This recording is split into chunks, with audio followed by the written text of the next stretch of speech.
Assalamualaikum warahmatullahi wabarakatuh. Perkenalkan, kami dari kelompok 11 dengan anggota Faik, Kevi, Intan, dan Grace. Di sini kami akan mempresentasikan tentang PDAM. Untuk itu, di sini kita akan membahas tentang PDAM nih teman-teman. Gimana? PDAM merupakan perusahaan daerah air minum.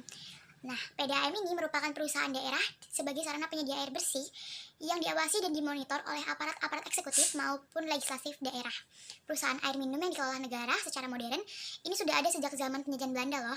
Nah, itu tuh dimulai pada tahun 1920-an dengan nama Water Lading. Sedangkan pada kependudukan Jepang, perusahaan air minum dinamai dengan Suido Sho.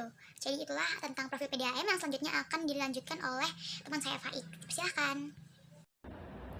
Assalamualaikum warahmatullahi wabarakatuh. Perkenalkan, nama saya Faik Adu Hasanuddin dengan NPM 22110310001 akan menjelaskan tentang profil PDAM.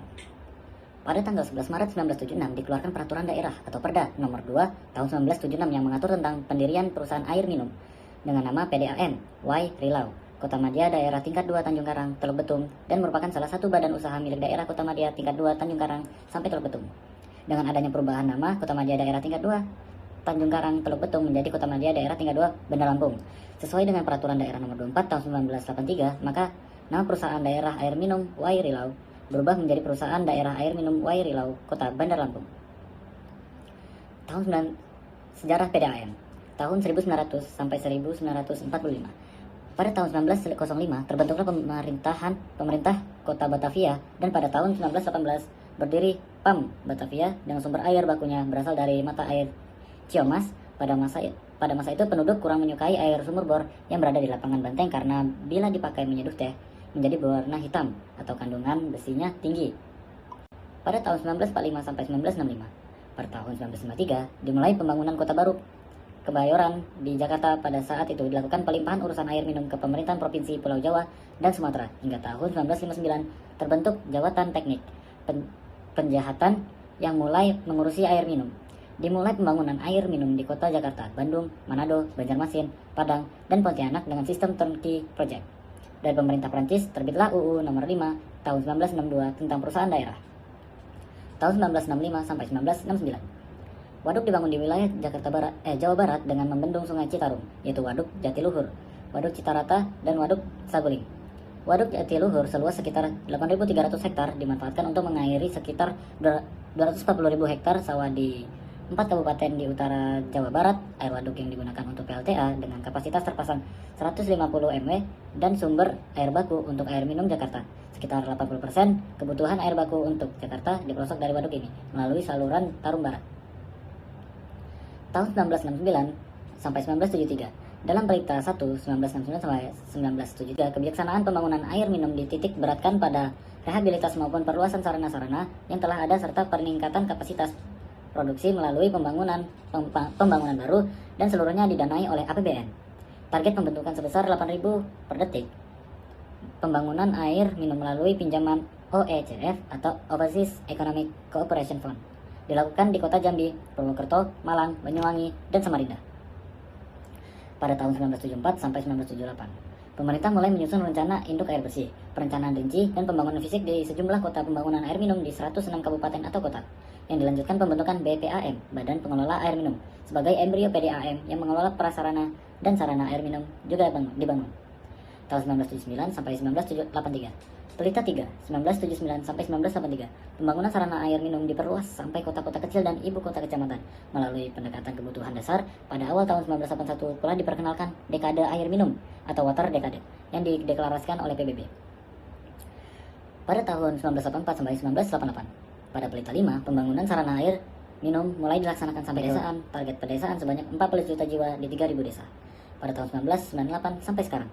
Di tahun 2002 terbit Keputusan Menteri Kesehatan Nomor 907 Tahun 2002 tentang syarat-syarat dan pengawasan kualitas air minum yang akan menjadikan pedoman dalam mentoring kualitas air minum yang diproduksi oleh PDAM di tahun 2004. Inilah terbitnya peraturan dan perundangan yang memayungi air minum, yaitu dimulai dengan terbitnya UU Nomor 7 Tahun 2004 tentang SDA atau sumber daya air.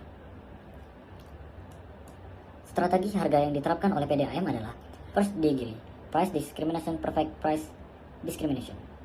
dengan asumsi bahwa produsen dapat membedakan willingness to pay atau WTP dari seluruh konsumennya dan jenis barangnya tidak dapat dijual kembali antar konsumen, maka untuk memaksimalkan profit dari surplus konsumen, produsen akan menetapkan harga tiap konsumen sebesar WTP-nya. Jumlah produksi maksimum adalah sampai titik potong antara MC dan kurva permintaan. Produsen akan menetapkan harga tiap konsumen sebesar WTP-nya. Jumlah produksi maksimum adalah sampai titik potong antara MC dan kurva permintaan. Mengapa?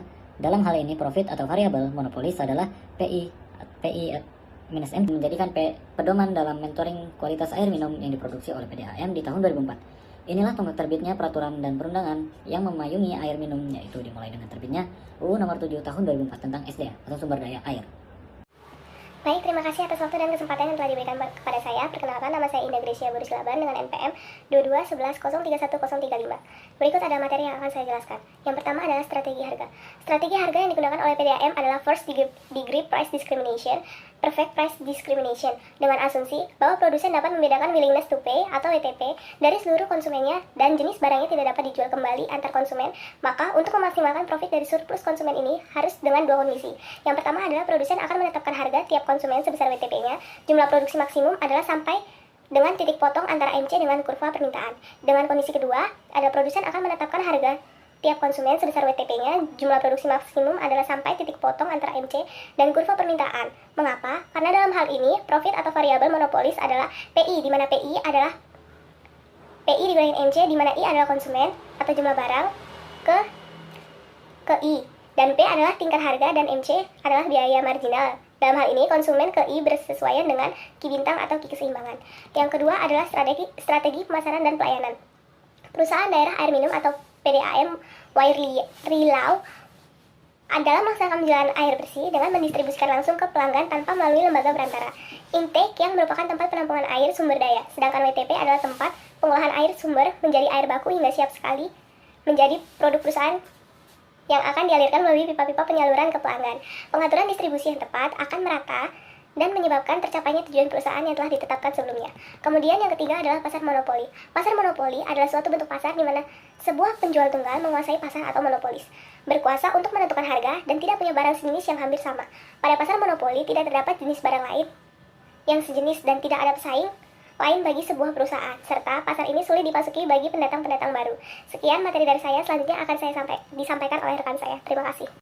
Melanjutkan materi dari Grace, ciri-ciri pasar monopoli yang pertama yakni industri satu perusahaan, yang kedua barang atau jasa tidak punya pengganti, yang ketiga sulit masuk ke dalam industri, yang keempat dapat mengaruhi penentuan harga, dan yang kelima tak perlu promosi iklan. Lalu, mengapa PDAM termasuk pasar monopoli? Karena PDAM merupakan satu-satunya perusahaan yang menguasai pasar air minum yang ada di Indonesia.